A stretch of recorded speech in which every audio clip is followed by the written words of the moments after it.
This series of videos looks at the third text for the AQA Spec B Literature exam, the post-1914 war poetry. This video aims to give a simple overview of this section, suggest some revision techniques and provides a brief look at an example question. We'll cover the basics of the poems in the selection by identifying which time period they come from and then looking at whether they are pro-war or anti-war.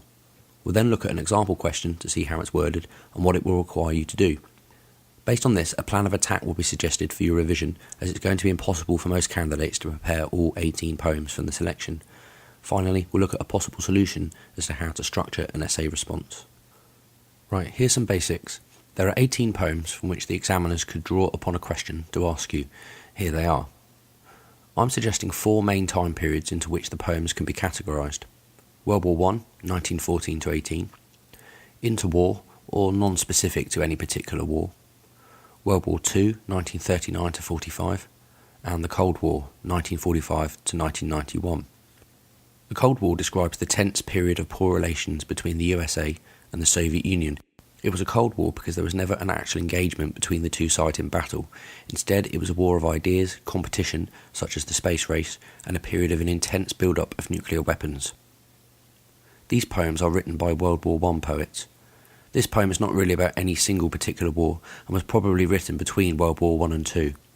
These poems are written about World War II, and this final poem is written about the stupidity of nuclear war in relation to the Cold War. Another good tip is to know clearly which poems are pro-war, in other words they promote war in a positive or idealistic way, and which ones are anti-war, those poems which paint war in a negative light. These 3 poems are pro-war. Peace is idealistic.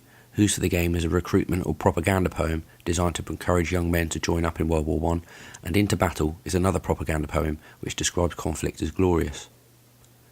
These poems are clearly anti-war, and they achieve this in a variety of ways by looking at the horrors of war, the violence, war's effect on soldiers or families, the disabilities faced by war veterans, by criticising those who glorify war, and even nuclear war. Get to know the themes and purpose of each poem because, as you'll see, you'll be required to choose a poem you'd like to write about which fits in with the theme of the question. Here's an example question from 2008. Read again The Hero by Siegfried Sassoon. In this poem, Sassoon describes the news of the death of a soldier.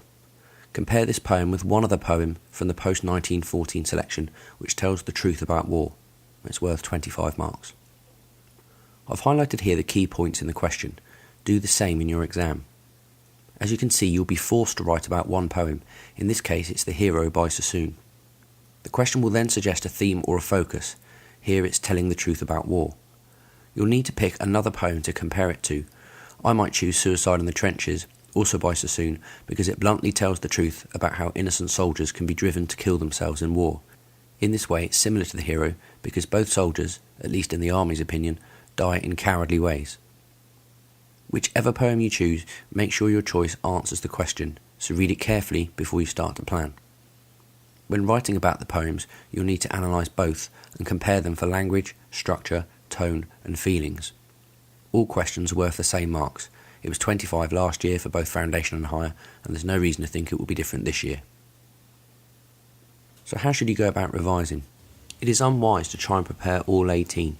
You'll probably end up knowing all of the poems fairly well, but none of them well enough to write a top grade answer. Instead, it might be better for most candidates to prepare a few poems really well. These 9 poems represent a good spread of themes, opinions and time periods. They are popular poems for the exam board to ask questions on, as they're written by well-established poets. I would try to revise 6 of these in detail. Make sure you prepare at least one pro-war poem, Who's for the Game for example, and another which is untraditional, perhaps Icarus Allsorts. Dulce et Decorum Est is essential because it is such a powerful poem with so much language to write about. Plus it's written in direct response to Who's for the Game by Jessie Pope, criticising the way she promotes war as a trivial event. Whichever poems you prepare, identify the themes of each one. Are they pro or anti-war? Are they about injury, violence, recruitment, or do they look at the effect of war on those left at home, the futility of war, etc.? Having said all this, there is a problem with the poetry question. Neither I nor you have any idea which poems the exam board will force you to write about, so there is an element of risk attached to preparing a few poems in detail. If you're really unlucky, both of the poetry questions may force you to write about a poem you don't know very well. If this happens, there's not a lot you can do about it, except to do your best. Let's finish with essay structure. I'm going to suggest a simple way to answer the question, but if you've been taught a different way and you're confident with it, stick to the way you know. In the introduction, briefly mention the themes and message of both poems and give some very brief background on the poet or poets. Next, write an analysis of poem 1. For our example question, this would be the hero. Now work through the poem, covering a spread of points on language, structure, tone, feelings, while focusing on the question you've been asked. After this, analyse poem 2. I would choose Suicide in the Trenches, as I've mentioned. Work through your points again, but say how this poem has connections with poem 1 as you go, always bearing in mind the question on how the poems tell the truth about war. Finish with a rounded conclusion, which summarises your answer to the question, making sure you use first person to give your opinions. The examiner is looking for your response to the question, so give them your thoughts and opinions. Thanks for watching this opening video on the war poetry. Stay tuned for more videos to help you with GCSE English Lit.